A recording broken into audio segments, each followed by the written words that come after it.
Сәлем достар, каналыма қош келдіңіздер. Бүгін сіздерге осындай керемет бір кекстің жасалу жолын көрсететін боламын.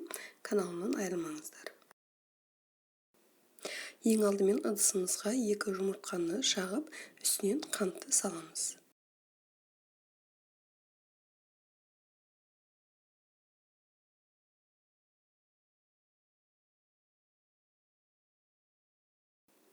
Артынан венчиктің көмегімен жақсылап көпіртіп аламыз.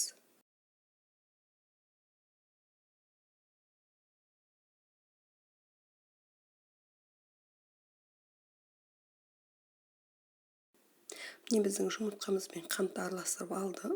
Енді артынан рет-ретімен сұйық майды және сүтті қосып араластырамыз.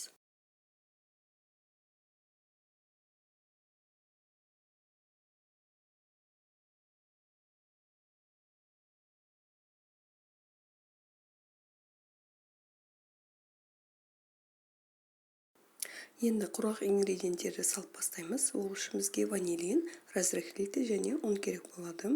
Міндетті түрде ұнды елеп салуға тырысыңыздар.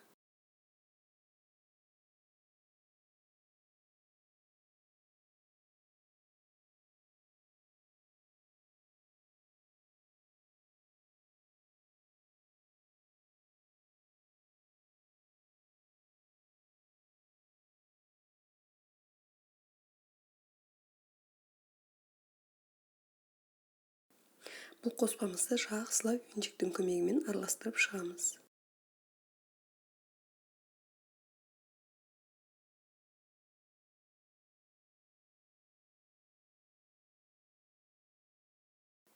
Міне біздің масса дайын болды.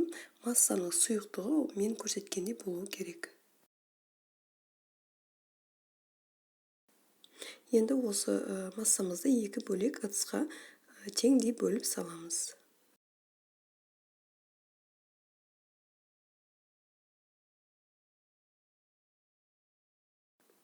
Дайындаған массамыздың жартысына 1 ас қасық толы какао қосып араластырамыз.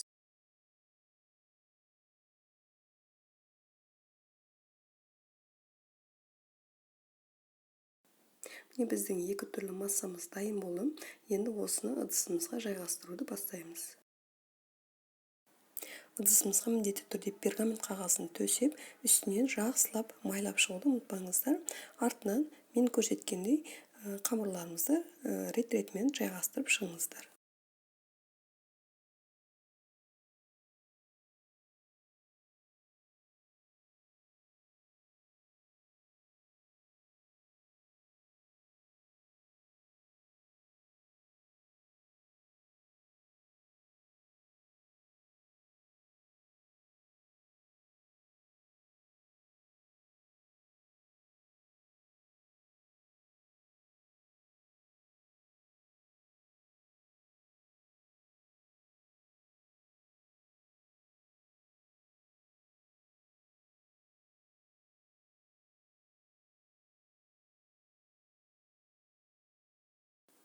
Міне біз массамызды жайғастырып алдық.